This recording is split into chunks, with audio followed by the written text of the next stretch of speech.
peace and for also the liberation of the Christians who are prisoners, who are suffering so much now because of their faith.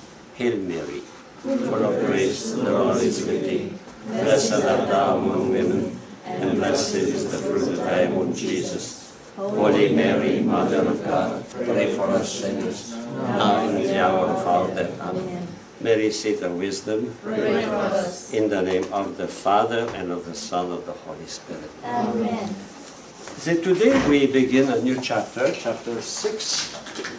It is the method of definition, division and composition.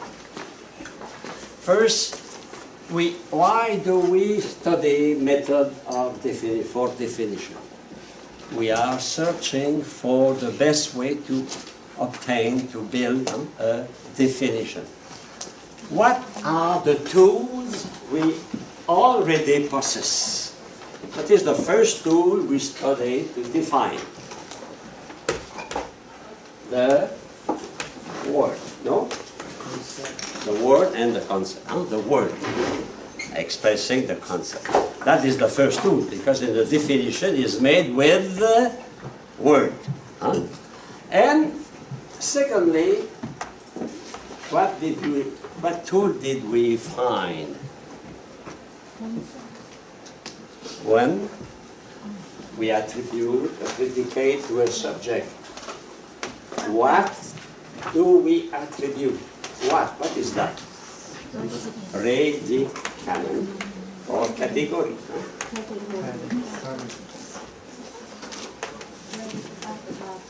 Categories of what?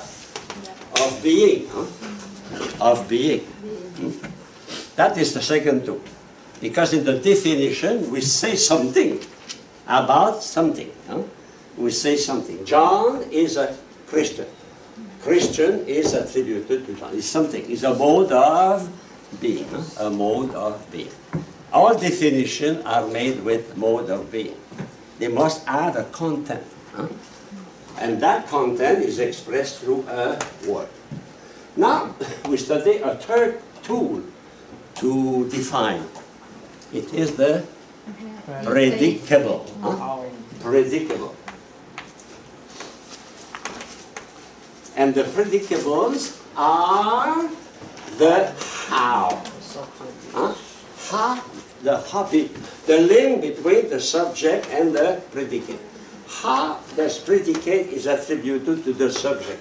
Is it as essence, part of the essence, or is it as accident? You remember that?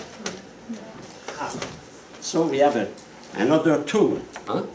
And this morning we study another tool, is the method of division and composition.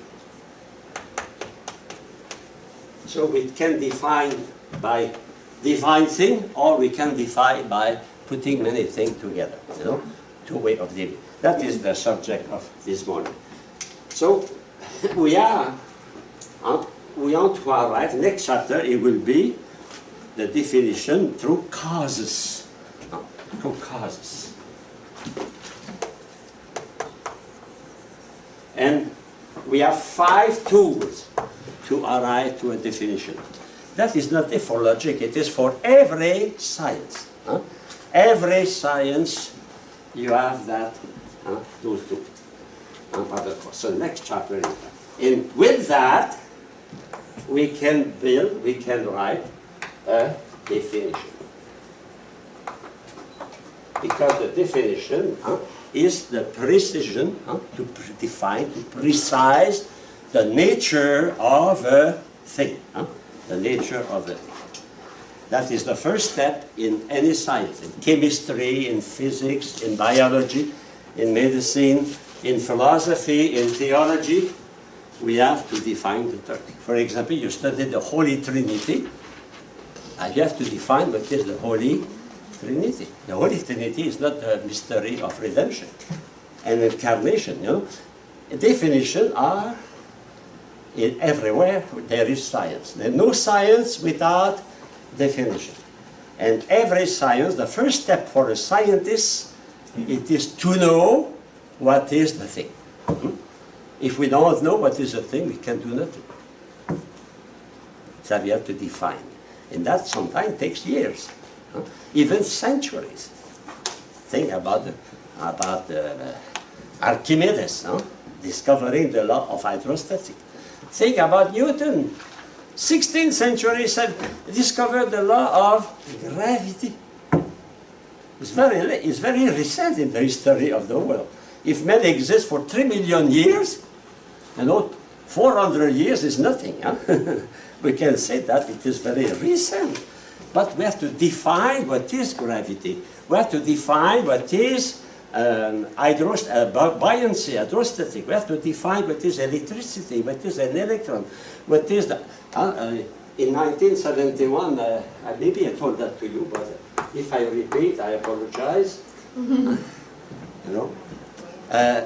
Cameroon, supervising on Tuesday afternoon an examination, one of the sisters who was a nurse at the dispensary of the mission, he gave me an article of Newsweek. I told that to you? No? Yes or no? Yes. Ah, okay, I lost that. Nobody knew what was the strange disease. The strange disease was AIDS. But that takes years. Years before we define what is AIDS. We cannot fight an enemy if we don't know him. That is the problem of ISIS. Al-Qaeda, before we distinguish the soldier of the army, during the last war, it's very easy to distinguish between Japanese and German and French and British. They have a special way of clothing. They have a uniform. No? We cannot define. Maybe your brother is a kamikaze. He wants to. He does not wear a gun, but he wears bombs. So that is the problem, everywhere. So now we go to the method for defining, okay? Paragraph A, the method of division. First, the word method itself. Method, meta, in Greek, meta means with, by, with, in, and odos. Odos means the way. Odometer. Those who run for, how do you say that, for marathon. Marathon. Someone, they have an odometer. Or in your car, you have an odometer indicating that distance you drive, your car function. So the odos, the way. What is the best way? One of the way to define. And the way to define. First, when you define, the first step is to put a name on the thing. AIDS, for example. It was an unknown disease. And in 1951, it was unknown. Finally, in 1976, 78, we discovered it was A, put A. Alzheimer, many years. People lost memory. Finally, a doctor, Dr. Alzheimer, he gave his name to the disease he discovered. Put a name. What was the first question you asked your father, your mother, your grandfather, your grandmother, when you see something new, you say, what? What is that? What? Why? To put a name on a thing. If we call that the nominal definition. And to put a name on a thing, it is already to have a master on the thing. You remember in the Genesis, when God said to man to dominate the creation, what he said? Give a name. Give a name. I have my dog in Cameroon, Noni, my shepherd, Noni. When he was with me, we walked in the mission, and other dog also, they were curious, they want to fight with him, or they want to, many dogs. So I say, Noni, come here. Look. him. Only none. I have a name. I have a power. You know the extreme importance for a father and a mother to give a name to a child? When they give a name to a child, they have a power on that child. No? Yeah. When you were playing with other kids, huh? And your mother say, hey, ja, hey, then come here. The other continue to play, and you... Come Yes, exactly. You came home to name. Very important. So in philosophy, the first thing, we have to try to find a name. Well, that first definition is called nominal definition. The name we try to define a thing by using a name. And that is important. When you use the dictionary, for example, Merriam-Webster, collegiate, go to the etymology, the root of the word, to understand the meaning of the word. So we have many examples. We have, for example, the word anthropology.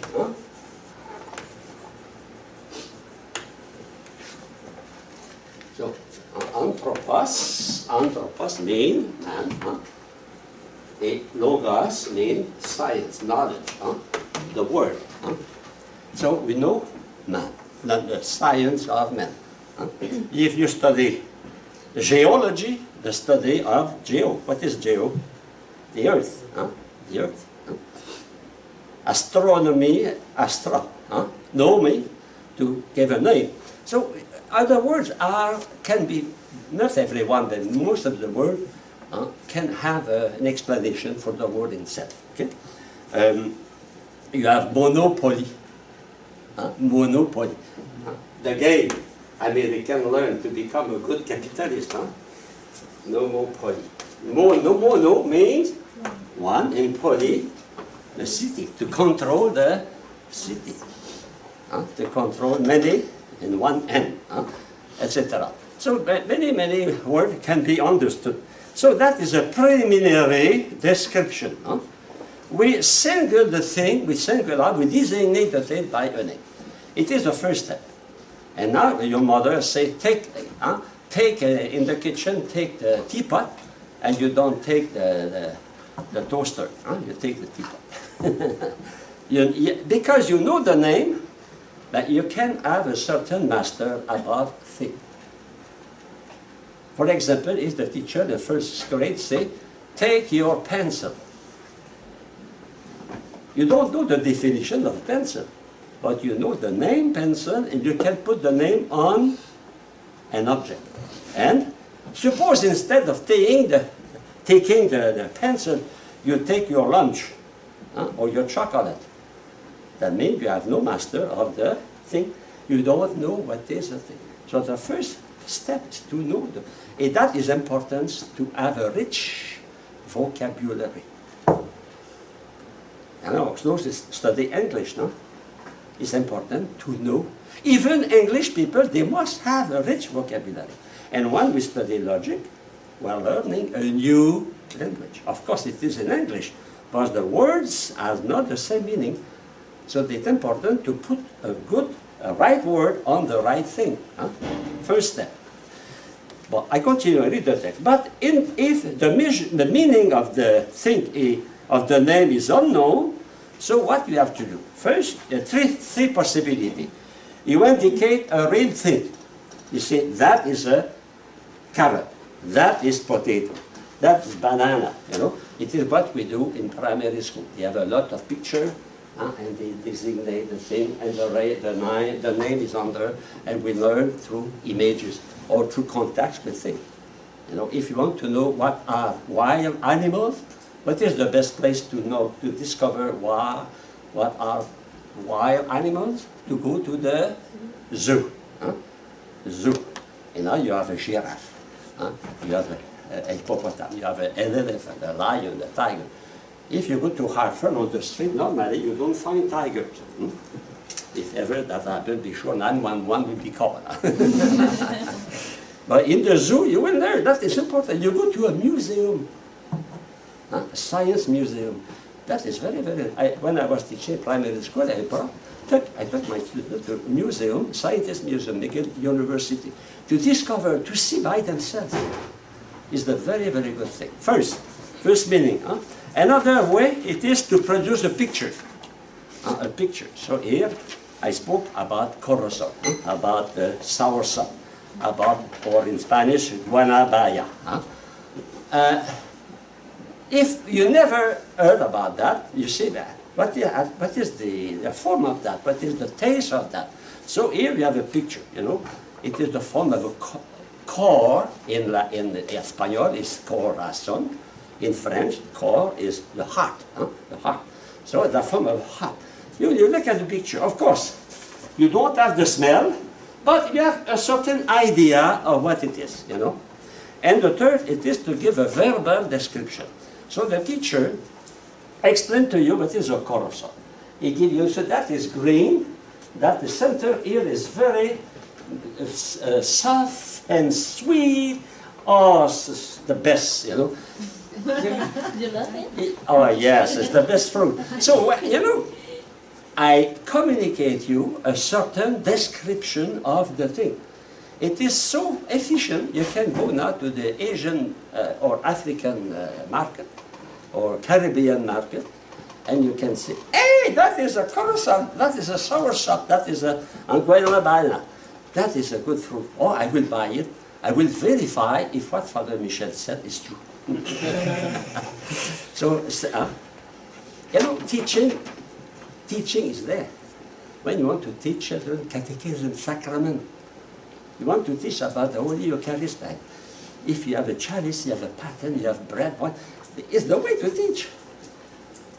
We have to use, in physics, in chemistry, in physics it's important to see, to touch, the experiment, because we know through our senses. Never forget that. So it is a nominal definition. It's not a scientific definition. But it is important. Why? Because when we are able to identify a thing and to say that thing is not the other thing, I have a certain knowledge of that. So that is the first step. I have a nominal knowledge of that. It is, I have a clear idea. I have a clear idea. If I say to you, go to the market and buy your superior. Say, sister, go to the market. We need chicken and we need rice. But you go to the market, because you know what is rice, you can buy rice. You know what is chicken, you can buy chicken. You know? Because you know. But can you give me the definition of what is chicken? Can you give me the definition of what is rice? No. But you know what is rice. But you cannot define it. So you have a clear idea, but you don't have a distinct idea. That comes from Descartes. For Descartes, the criterion of truth are the ideas, that is very, very important, are the ideas that are clear and distinct. That means you can say that is different from the other, classify, clear. And distinct, what is that? That means you know distinctly are the constituent of the thing. A farmer knows very well what is a horse, what is a cow, but it will be very difficult for him to define what is a horse and what is a cow. He knows. He's not a scientist, but he has a clear idea. If I like Descartes, you accept that the criterion of truth are the idea that are clear and distinct, what is the consequence of that? As a Christian, for example, as a believer, that means you cannot accept any dogma as true. Is any dogma distinct, clear and distinct? Dogma of faith, are they clear and distinct? No. Therefore, they are not true. If you take as a criterion of truth the idea clear and distinct. So it's the reason why the disciple of Descartes was a believer, he was a good Catholic, he was practicing his religion, he was proving the existence of God. But those who came after him, hey, Sir Descartes, you said that the criterion of truth are the idea that are clear and distinct. Why we do believe in God? Why do you believe? We have no reason to believe because God is not distinct. Okay? So, you know, sometimes we don't think all the consequences of what somebody affirmed. The consequence of that is rationalism. Rationalism. And rationalism will lead you to relativism.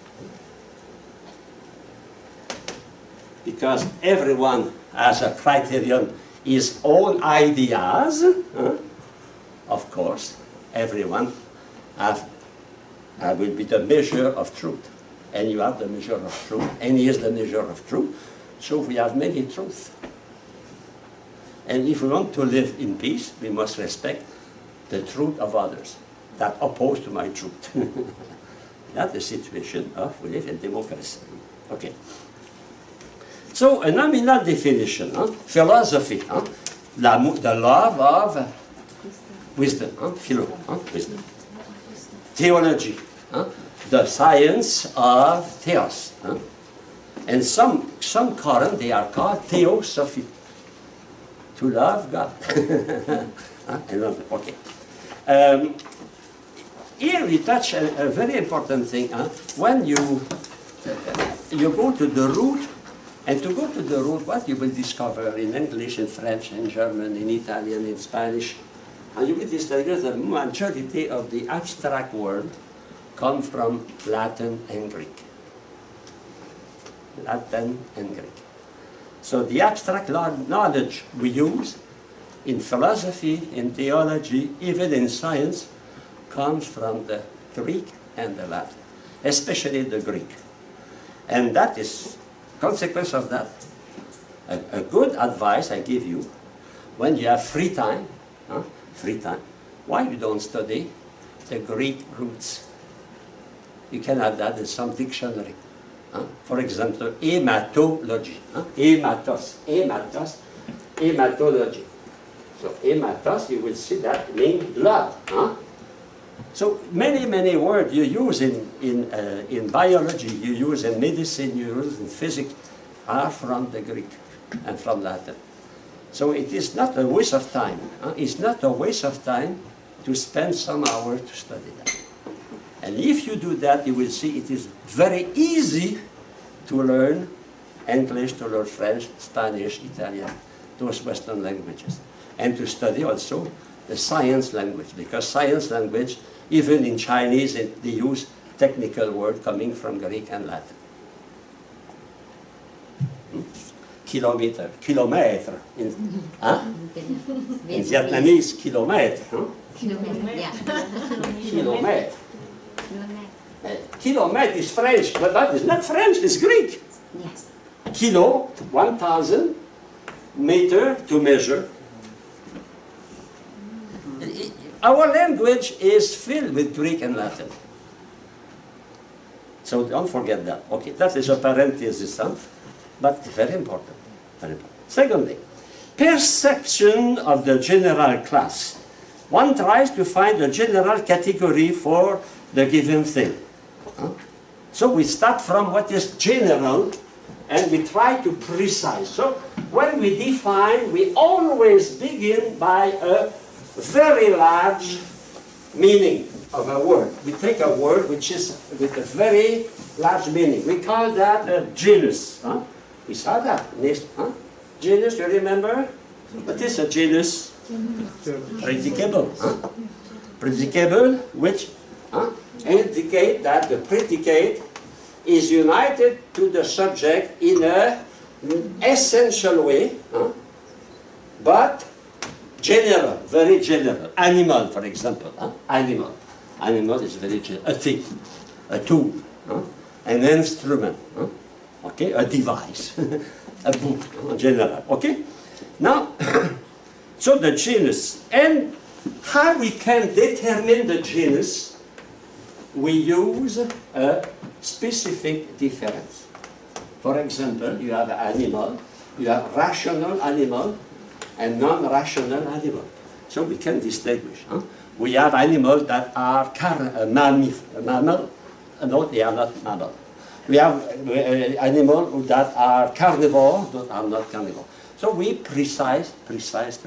So we define using genus and specific difference. As a definition are made by genus and specific difference. Okay? You remember the triangle? Hmm? It is a figure. Hmm? That is the genus.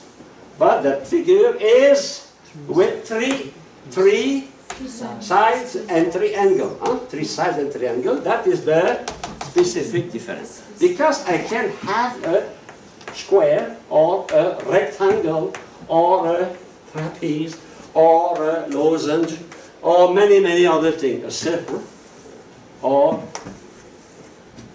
many figures.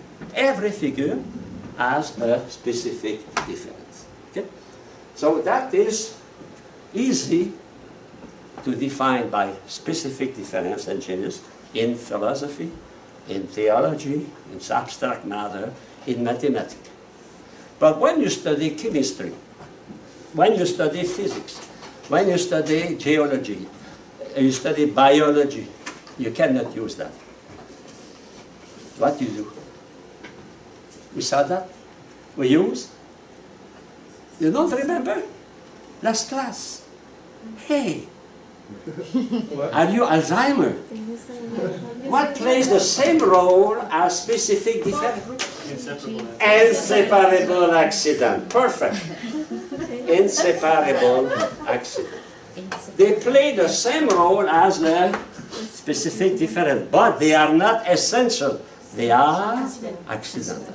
But they play the same role. Why? Because in biology, in physics, we cannot have a real specific difference. We distinguish things through many characteristics, many traits, and many features. Okay? You understand that? Yes. You are awake? Hi, Smarties. Okay. So we use, what is that? What is genus specific difference? Giving me a species. What is that? Predicable. The predicable. So we saw that we define through word, nominal definition, through predicable. But the predicable, what is a predicable? It is to apply something to the subject. What is that? The something we apply to the subject. The something, the what we apply to the subject. Predicament or category of being. Aspect of being. What are the two main aspects of being? Essential.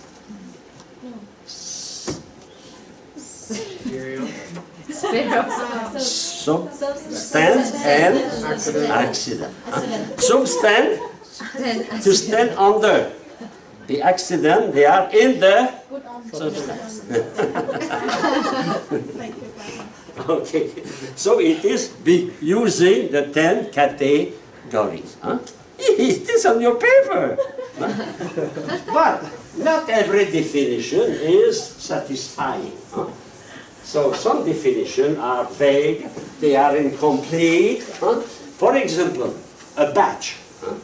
A batch is a quantity of anything made in one operation, a batch. But it is a quantity. It is a predicament, a category, but it's not sufficient. We can define through quality, temperate, to ability, to position. We can define using predicament. But we are not satisfied with that. We want to go further.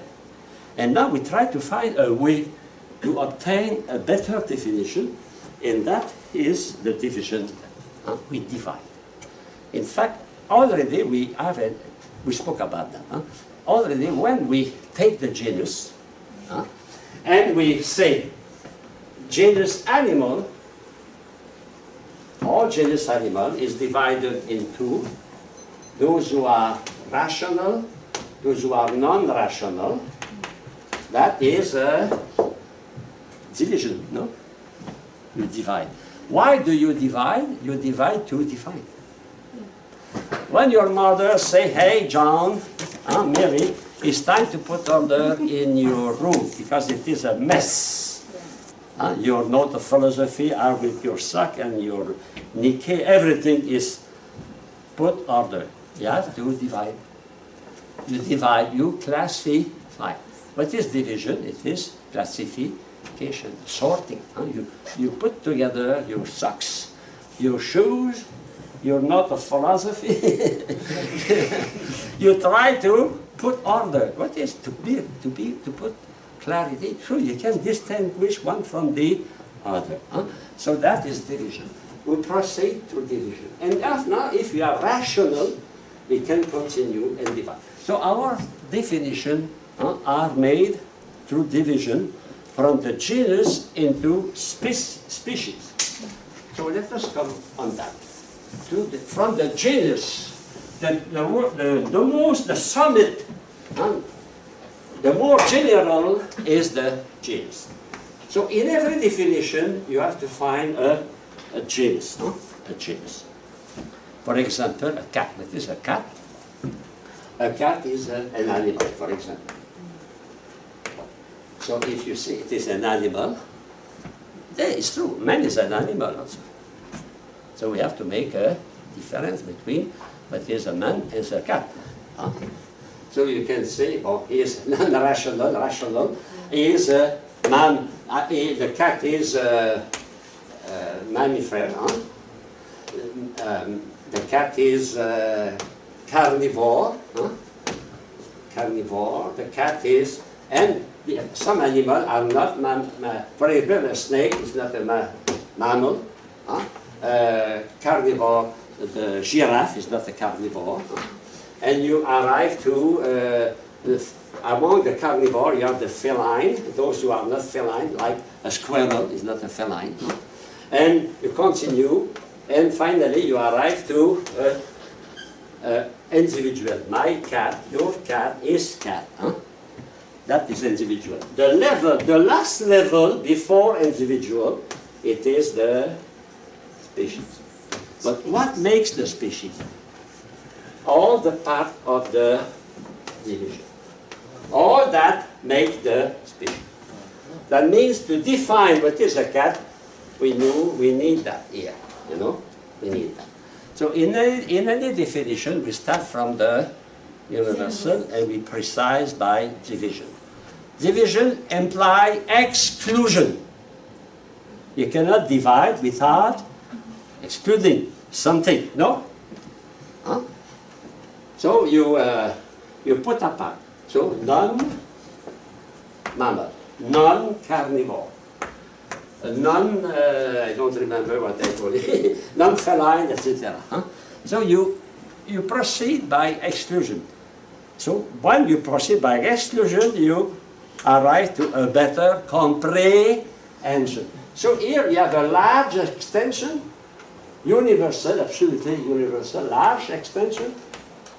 And when you define, define means, finis in Latin, means limit, limit, border, the limit between Canada, United States and Mexico, the limits, the border, you define, and when you define, you restrain the extension, and you arrive here to a little smaller extension than animal, that is the species cat, And under you have the individual. That is the essential. So now we go to the text. What is that? The nature. First, from the general to the specific. Now the definer searches for distinctive mark, which sets the thing apart, separate the thing apart from all other kinds within the class. After perceiving the general class for the thing, and the genus, generis, generis, general, the definer searches for the specific difference or inseparable accident. So we have a genus, and after that we find different specific, different traits, different characteristics, which will specify. Specify means determine, restrain, precise, precise, okay? Specific. And the word species is the result of that. Species, specific, special, okay? So we can divide using either the specific difference or inseparable accident. The difference between those, what is that? Inseparable accidents are accidents. They are not the essence of the subject. The specific difference is the essence of the subject. Remember the example easy for you. Man, John, man is an animal. Man is rational. Man is a rational animal. And those three are linked to man in an essential way. They are essential. But not in the same manner, not in the same mode. The first is essential as a genus, a very general determination. Okay? Rational is specific. It is putting man apart of or the other. Man is unique. Specific to man is to be rational. Okay? At a philosophical point of view. Of course, if I am a dentist, I will not say that. I will study man, okay? At the point of view of teeth. Okay? And finally, I put them together and I have the species. That is essential. And we saw, repetition is the mother of learning. That is essential, but we can have also an accidental relation between the predicate and the subject. And remember, if the relation, if the link comes from the essence, we have property. We can laugh, we can read, we can speak, talk. That is proper to man, but it's not essential. Do you laugh when you sleep? Do you talk? Maybe sometimes they talk when they sleep. It's dangerous if you do your confession.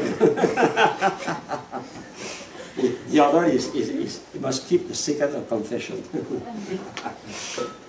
Property. But the other are not essential, they are not flowing from the essence, so we are separable and or inseparable and separable accident.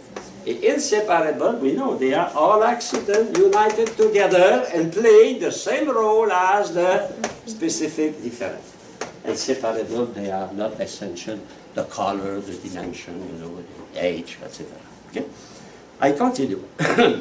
So a natural method to divide is to oppose. To oppose. Well, there is two kinds of opposition.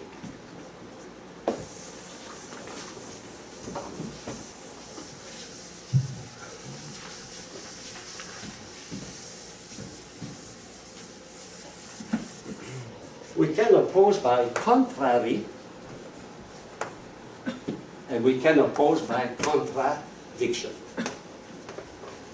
or contradictory opposition. So, contrary opposition or contradictory opposition. Okay? So, for example, water. Water can be hot, almost boiling, or can be cold, almost ice. Okay? That is opposition of contrariety. Contrary opposition. That means between cold and hot there are many degrees. Okay? There is a middle between them. A middle. Or if I take black and white,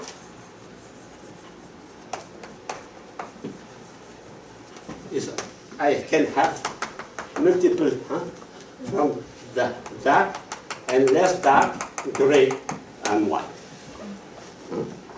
Is the reason why there is no contradiction in the hair of your father to be white. It's still a real hair. And when you will become white, wisdom, there is no contradiction, but there is a contrariety, opposition.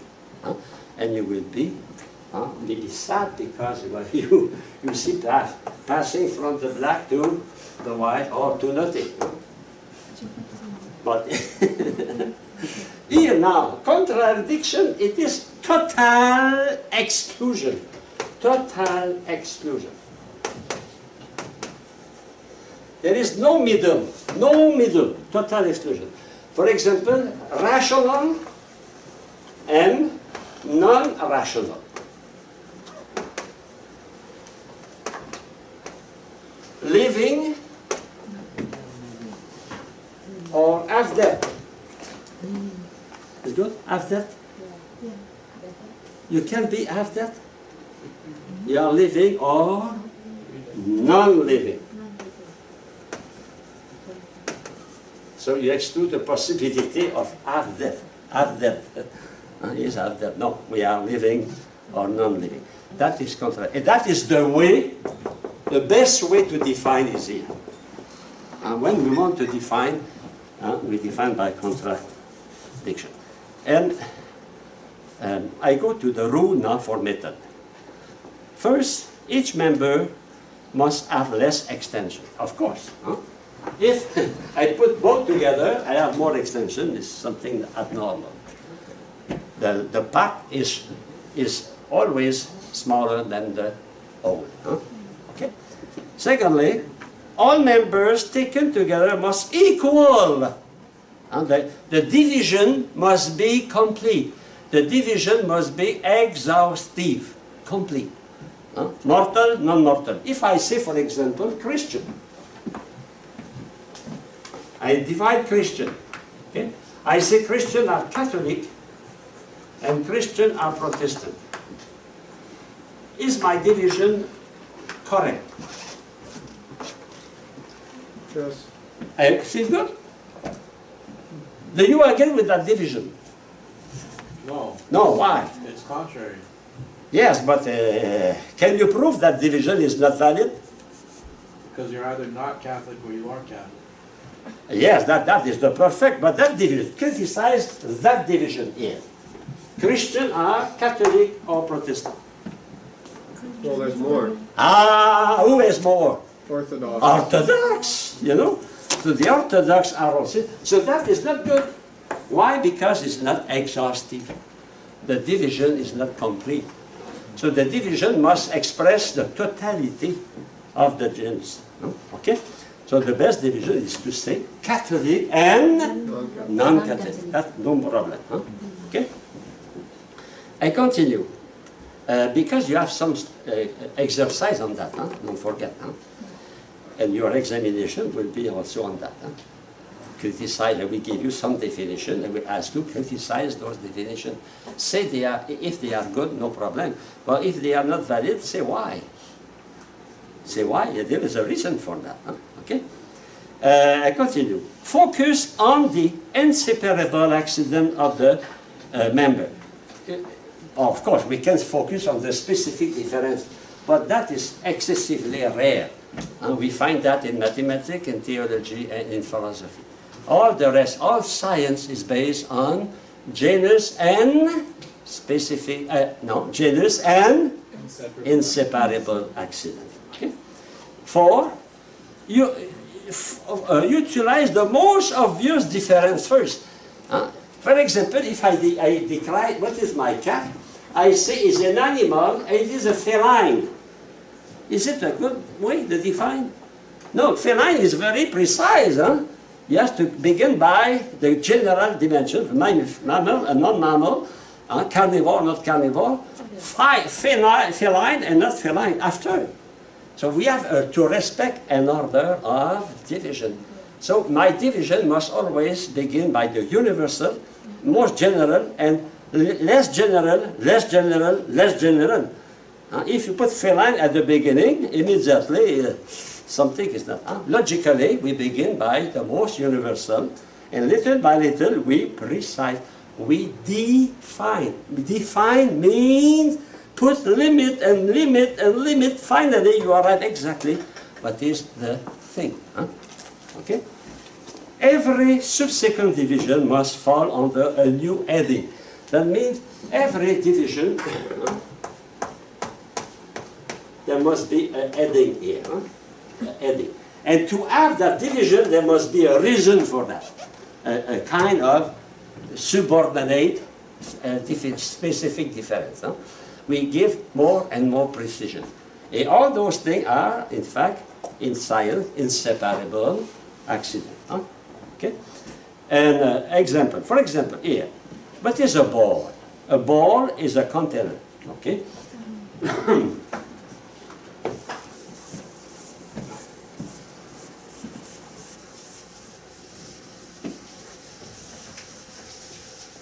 Okay.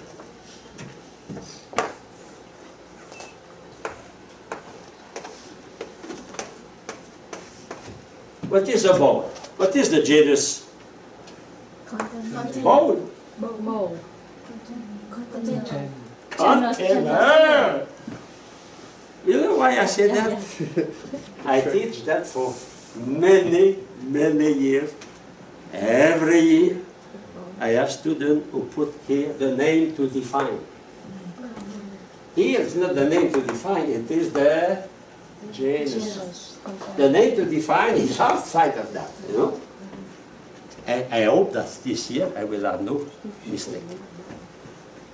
Every year, even last year. Don't tell that. Huh? It was last year. Some student, I say, what is a book? Huh? What is a missile? Is there a missile? No. The word to define must not enter the definition. It is outside of the definition. So the genus here, it is what? A container. Okay, a container. Now, after that, what kind of container? It can be deep or not deep. So deep or non-deep. Or not deep or non-deep, depends on your write that. It's a dash or not. Huh? That means you have here the criterion of deepness. Okay? And after that, it can be rounded. Open at the top. Okay. Or rounded here, no problem. Huh? Open at the top. Open at the top. Or non-open at the top. No. It can be round, it can be not round. No? So we divide, but the first to be divided is the genus. The genus. Okay? So that is a kind of order. Finally, to perceive all the distinctive nodes belonging to the thing defined, but we put that together. And putting that together, container, deep, open, and round, you have finally different kind of container, the container. No? And I gave you you have that in the book of Sister Stengler, but I don't tell her that I copy. You know, here you have to classify, but we proceed by negation. You have deep, non-deep. Open at the top, non-open at the top. Round, not rounded. You know? So that is the way, by division, by division. Okay, so together, this inseparable accident,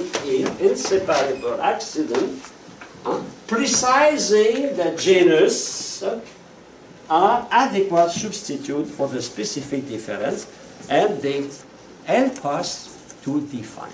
We cannot define without using inseparable accident or specific difference. If you go to the dictionary, 99% of the words are defined in that way. Genus and inseparable accident. For fun, go to Merriam-Webster. For example, define what is a snake, define what is a tree, and they will use that. He will say a tree is a plant. A snake is an animal. After that, he gave you all the characteristics of a tree, all the characteristics of a snake. Okay? So the method, that method, as I explained with you, it is what we call the method of division. But there is another method. If you turn the page, you have the method of composition. So we want to define a ball. And what is common to all those balls, they are containers. They contain. So after that, we put ball by group. Ball will serve for cereal. Ball will serve for to put salad. Okay. They are not exactly the same, but they are something in common, you know. And those four big symbols, etc., for punch, when you prepare a punch, you don't use, you use a special, you don't use any kind of. So, how do you say, when you prepare pancake, you use a pan. A pan? A pan, pancake. We use a pancake to prepare a ball, to prepare a punch for a celebration. No, you want difficulty to keep. You have something, especially after some drink. So you use something. We don't put soup in the plate, a flat plate. We put soup in the bowl. You know? So if we put that, what do you discover? You discover that there is something common to all those different kind of continents. But there is something different for each one. So we take what is common to all, and we define that. So it is what we say here. The method of focus on individuals rather on general class. It is the contrary of the method we used before. Composition, division, begins by the general, go to the individual. Here we start from individual thing, we try to put that together, to sort them, and from that we find a general, a universal concept. It's another method. It is more induction, here it's more deduction, you know. Here we divide, there we compose. We start from individual, and we put them together here another group, and we find what is common to every group here. Okay? And attempt, we give a name for the collection, a name for each group. And after that, we continue to find something common to those groups. That is another, specific common traits. Well, I give you an example here you have the chart. Here, you have what is common for everyone, cereal bowl, salad bowl, and they have that on the table in your kitchen. They are there. So you divide. Everyone is deep, open, and rounded. But each one is different. One are for drinking punch, drinking alcohol. Other are to prepare salad. Others to cook omelette or bacon. You know, they have different containers, many kind of containers. So they have something in common. Something different. What is the definition? It is we take something in common and we use something specific. So for each one, what do you have? You have the common, the genus if you want, and you have the specific difference. That means the utility different for each one. Okay? Well, they have rules. Each individual must have the name of the thing to be defined. They have the same name in the group, the same name. They must have something similar, common traits, etc. And 4, if you go to 4, after having a sufficient number of groups. Interesting. Sufficient number. Why? Because we proceed here by induction. I will speak about that soon. That means we start from many experiences to build our definition. Here we start from the general concept to precise after. You know, it's two different way. One is deduction, the other is induction. Which way do you prefer, Father? I prefer that method here, division. It is the more used. But the other is used also in when you are receiving many butterflies, for example. You have to classify insects, put the insect in what is common, what is different. So that is... personally, I prefer the most used, the more universal use is the division. So I will not ask questions about composition, okay? I don't need, I explain that because the method exists, but in fact, most of the time we use the method of division. We start from a general concept and we divide. Finally, the definition will be the series of characteristics. All together give me a definition of what is a thing, okay? Okay, I go now, you have something about cats and parks, you know. It is the method of composition. Here, for example, you have many kinds of cats. You have alley cats, Persian cats, Siamese cat. And now you have what is common. Everyone is mammal, carnivore, feline, domesticated as a pet, is a mouser,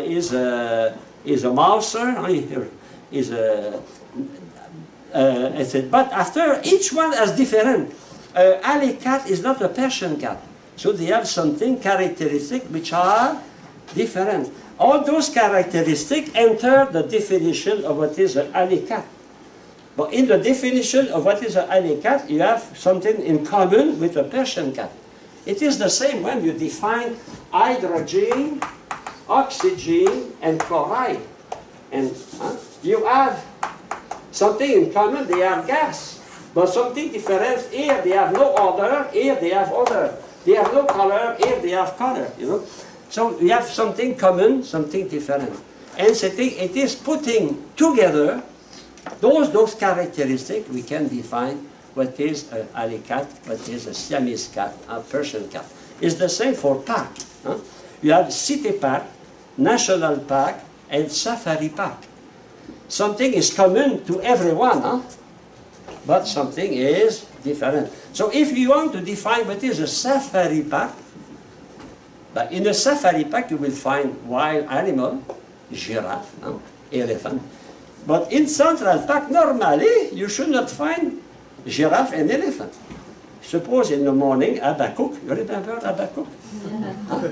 He's running with his river, and with his kippah, and suddenly he meets a giraffe. He says, hey, here is not a zoo, it's not a safari park. In a safari park, we travel to meet lions, to see a giraffe, to see, but in Central Park, it's different. So, you know, they are a park. National Park is a national park. In National Park, I should not find elephant.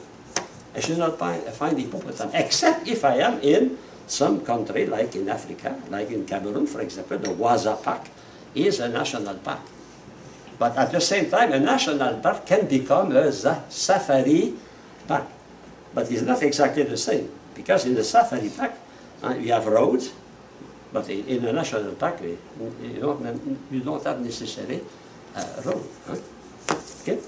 I was in the Waza Park many times. I went to Cameroon, North Cameroon, with French people, with friends from France, Waza Park. And, you know, the lions, they are like cats. A cat, when does a cat hunt? Night. It's a night hunter. Lion is a feline, they are night hunter. Except if they are very hungry. So during the day, if they have a good meal, a good gazelle, they sleep. So when we visit a safari, as a safari, the guides are obliged to put fire, to oblige them to wake up and to run. And of course, they will work the car, and they put fire. Suddenly, a lion walked very slowly. He was probably sleeping. And one of my friends, he went out of the car to film. At the same time, the car That just- started, and my friend was alone with the lion. He said, hey, stop. But the lion was not very hungry. Otherwise, he will have a good meal because my friend was Big eye. rounded. Okay, safari. Now the important C, I go to C. Huh? I have a question with that. Yes. I know these are just examples, but would you would have to list every kind of cat, right? If you wanted the definition for induction, you would have to list all the kinds of cats instead of. Yes. The Yeah. here is not complete. Huh? Right. But Okay. it is to express what is the definition of a Persian cat of. Oh, If, yeah. for example, I can define a seminarian, Cromwell, a seminarian from Wisconsin, from John the 23rd, different, it's not the same. Yeah. Huh? So we have traits, we have something in common, a religious sister. You are not the same and you are the same. Sisters have something in common, but they are different. By their founder, by their charism. So a part is common, a part is different. Is the way we define. But in composition, we define from the individual. And it is the way many times sciences function. We start to define from the individual.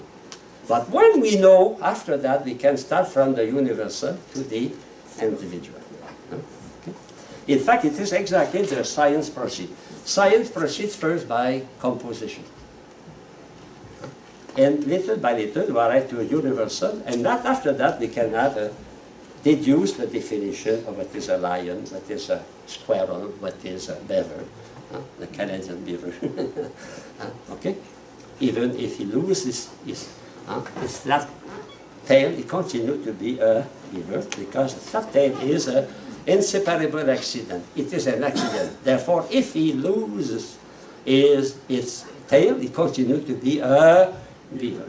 Like my cat, he can lose his whisk, he continues to be a cat. Okay? It's the same for you. Even if you lose your hair, you continue to be a human being. No? But it is an inseparable accident of man. Normally, men have hair. But sometimes they are losing their hair, they continue to be human. Okay? I don't want to make some application to person here. It's universal. It's not only everywhere in the world we find men losing hair. It's sometimes women also. Okay? But women are the possibility to have a veil, so we cannot see that. Okay. So, okay, I read the text here. The above method, composition and division, rest on a direct, progressive perception of the element involved. What we said here, what we say about the induction or the induction, it is based on experience, observation. You remember the difference between experience and experiment or experimentation.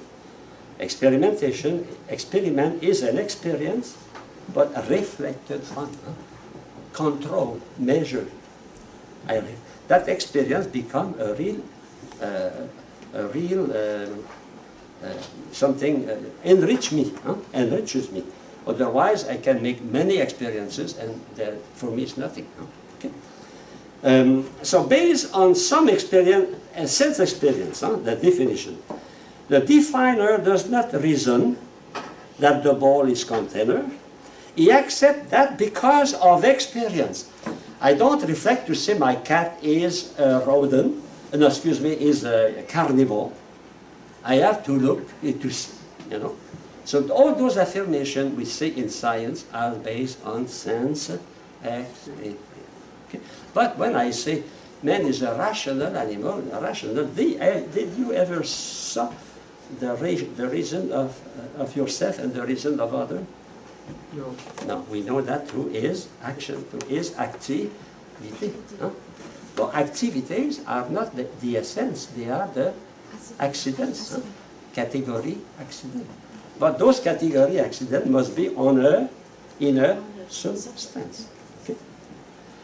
So the scientist and the definer accept that that trait, for example, the carnivore or mammal or feline, because of experience. It can touch, it can see, it can smell.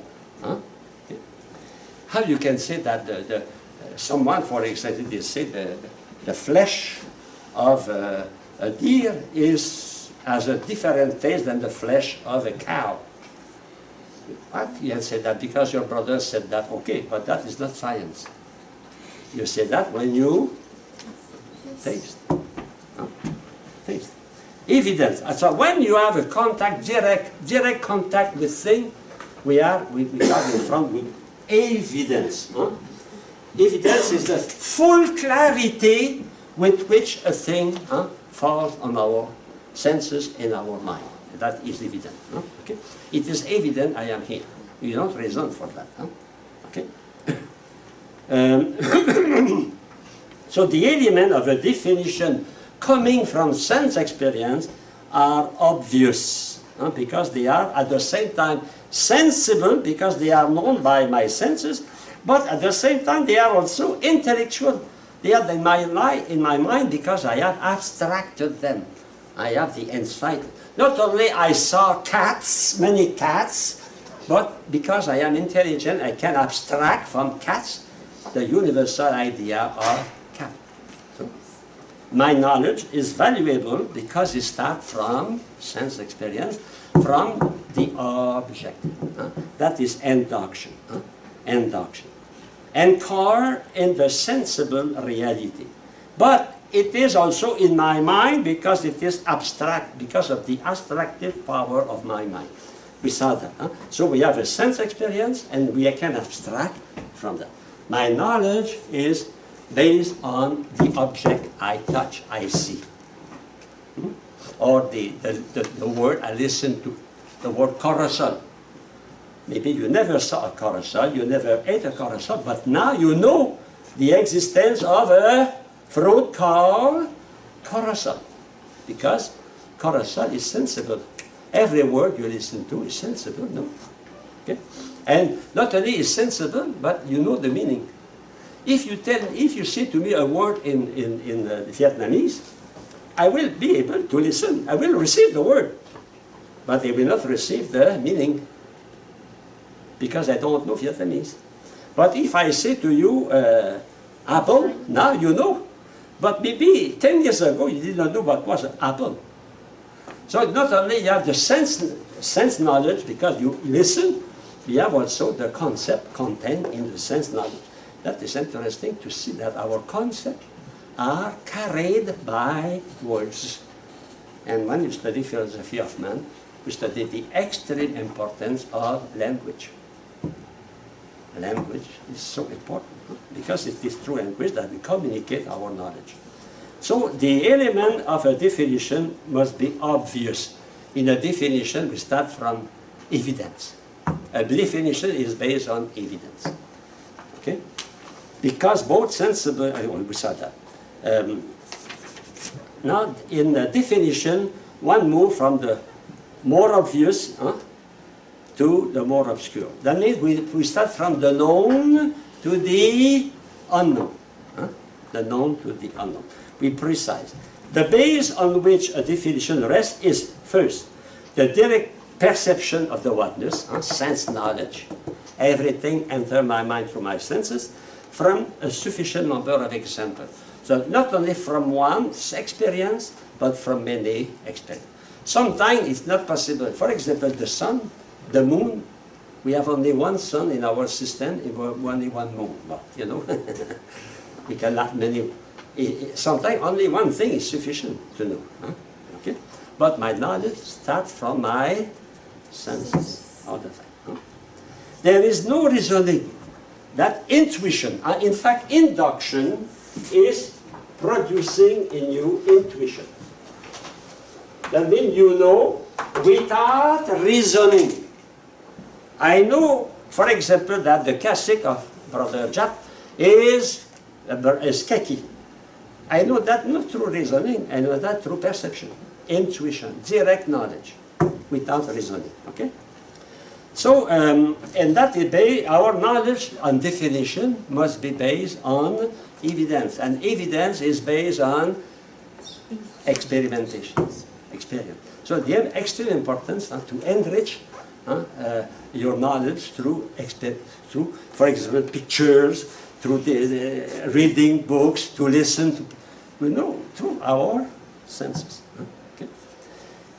Intuition is evident and does not need to be proved. We don't prove evidence.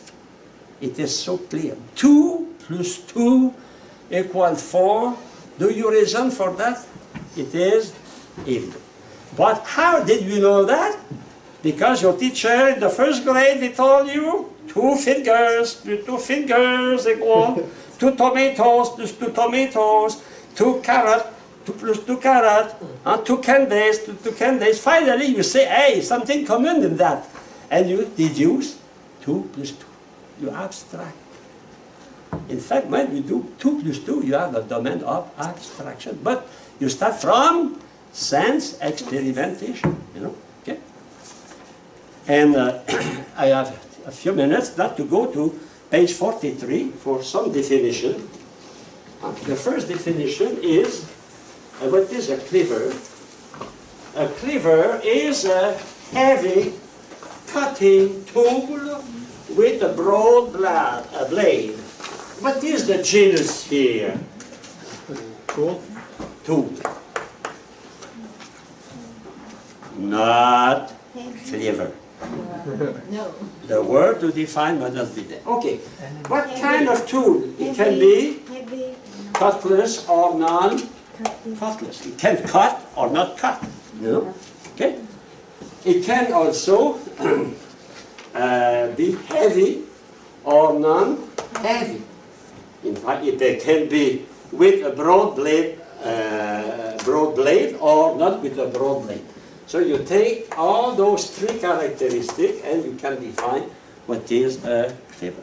In fact, our definitions are made with a series of inseparable accidents, inseparable traits, inseparable characteristics. Traits, trait, you see? Or characteristic.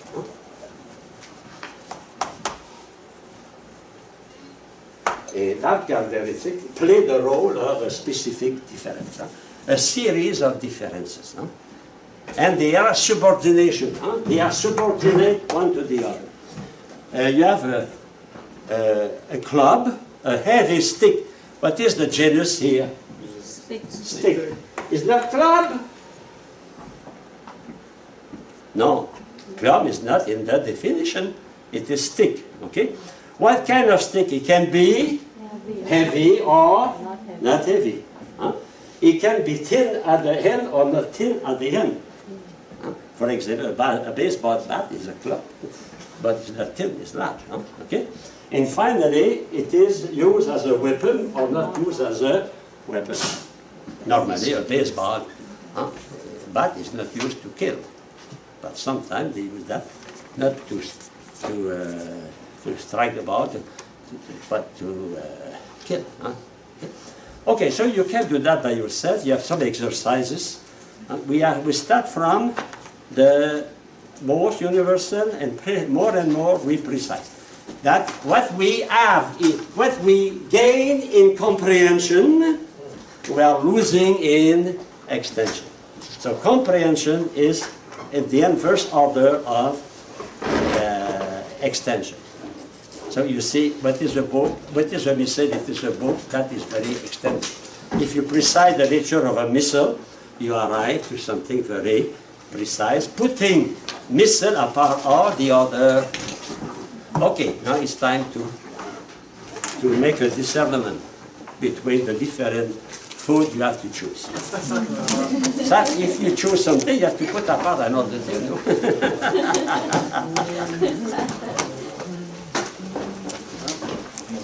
So next class, we work on definition from the causes. From causes. Very important chapter. Have a good appetite. Don't, sister, don't forget to send me Yes. your email, so I will be sure I will have the right address. Maybe also it is because your box is filled with messages. Sometimes the message